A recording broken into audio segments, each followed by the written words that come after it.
Hey, I'd like to welcome you to another episode of the Mission Matters Money Podcast, the source for all things money. My name is Adam Torres. You can follow me on Instagram at AskAdamTorres. Keep up with my book releases, book tour schedules, signings, all that other good stuff. Always love to connect with you there. And as always, I'd like to apply to become a co-author of one of my upcoming books. Just head on over to the website, missionmatters.com, and click on Become an Author to apply. All right, so today is a very special reunion 2020 episode. What is that? That's when I had a guest on in the past, and I liked him so much I had to bring him right on back. So today's return guest is Stuart Kruse, and he's the President and Chief Investment Advisor over at Kruse Asset Management. Stuart, welcome back to the show. Thanks for having me, Adam. So excited to get into the show topic today. I know that you're working on a new concept to evaluate companies. Before we get into that, though, I don't want to assume that all the new listeners caught your first episode. So let's just start with you giving us a background on what you're doing over at Kruse Asset Management, please. Sounds great. So at Kruse Asset Management, we're a boutique asset management company, and we specialize in making our investment decisions only using data and statistics. So we're a small quant shop, and so whenever we make a trade or an adjustment in a portfolio, it's data-driven. And so just so that the people listening have a good feel, a lot of investors listening, what's typically the type of investor that is a good fit for Kruse Asset Management? So generally, my sweet spot is a $1 to $10 million investor with investable assets into $10 million. So that tends to be right about my range. If they get a little bit bigger, then they tend to want a lot of banking relationships that I don't tend to offer. So that's kind of my sweet spot. All right, let's get into today's topic. So working on a new concept to evaluate companies that typically can't be evaluated by traditional metrics. So tell us a little bit more. Okay, so when somebody's going to evaluate a company, when you're doing it with, I don't care, pick a method, a discounted cash flow or something along those lines, the value of any company traditionally is basically how much money can the company make for shareholders over the life of the company, discounted back to today. So if a company's not making any money at all, then theoretically it has no value. And if you're going to assign a value to a particular company, you're just speculating as to how much money it can make at some point in the future, and you're basically hoping and wishing. So most of the real valuation methods are done off of earnings today, which makes sense. But it makes it very difficult to value or to even capture a company like a Tesla or Netflix or Amazon for that matter, because they've been losing money for so long. Or, Amazon obviously was losing for a long time and now can turn on a profit. But how do you value a Tesla that's losing $1 billion a quarter? And it makes it very challenging. Yeah, no, 100%. And especially when I feel like when investors are diversifying their portfolio and they see some of these companies, they're high flyers, and you're thinking to myself, should you add it? Should you not add it? Having an alternative way to value that would be awesome.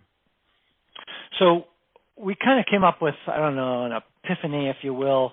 I've been working with a guy for a long time who was the founder of a company called Y Charts. That's the letter Y, charts.com, and it's been financially backed by Morningstar.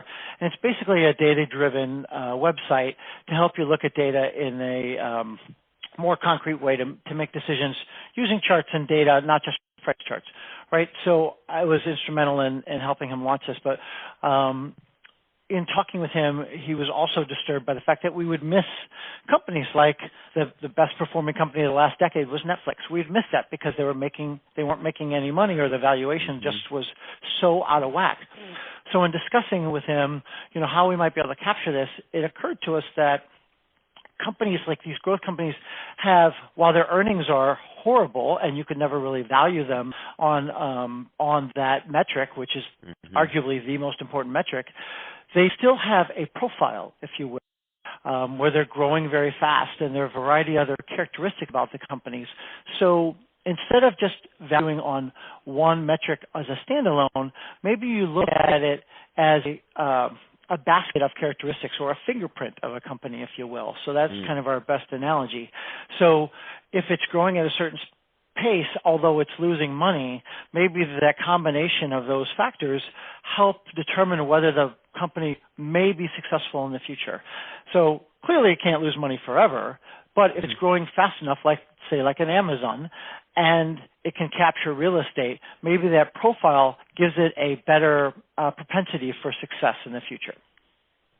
Now, would you think that this new method would be able to be used on things other than tech? I know, or commerce. So you mentioned some big names like Netflix or Amazon. How does it look for some? I know you've tested it on other types of companies maybe that were smaller we didn't hear of, or is it only for like that space? Well, the theory would be it'd be for all spaces. So what we are planning on doing is saying, hey, what does Netflix 10 years ago, what companies look like that today, and try and match up, just like, I don't know, if you're watching CSI and you had a fingerprint match, what companies match that fingerprint today, and vice versa. You were looking at trying to evaluate a company, ABC company today, look back in the past and say, what companies matched that fingerprint then, and how do they do 5-10 years from now? And then you're going to come up with a range of answers. And clearly, some companies that are losing money will go out of business.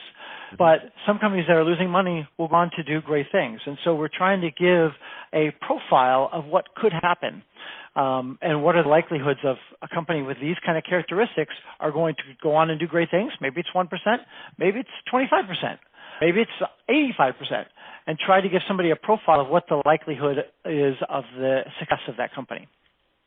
Are there any key metrics that you care to talk about in terms of the formula you're using? Well, I think it's I don't really want to talk about any of the key metrics right now because we're not ready to publish the completely the data. Fine. I didn't know how far along we were with it. That's all. No problem there. But we are looking at combinations of metrics and, not to get too advanced, but we're looking at some neural networking programming to try and understand how these connections really work together. So it's really kind of exciting. It's really matching up some of the research that's being done today in the medical field with the financial field. Do you suspect, do you plan on using this to manage money in the near future or after the thesis is out, or how does that work on your end? Yeah, that's absolutely the plan. I mean, we're looking to manage money, push out an app that should basically give some of this information to the people that are looking for it. So it's a new app that we're working on and a new company, and I'm excited about the future. It should be in beta testing very soon. Oh, that's awesome. So that being said, and love to see people innovating and doing new things and building on your expertise. I mean, it's going to be good stuff, and that you're also making it available to the masses through the app. So that's awesome.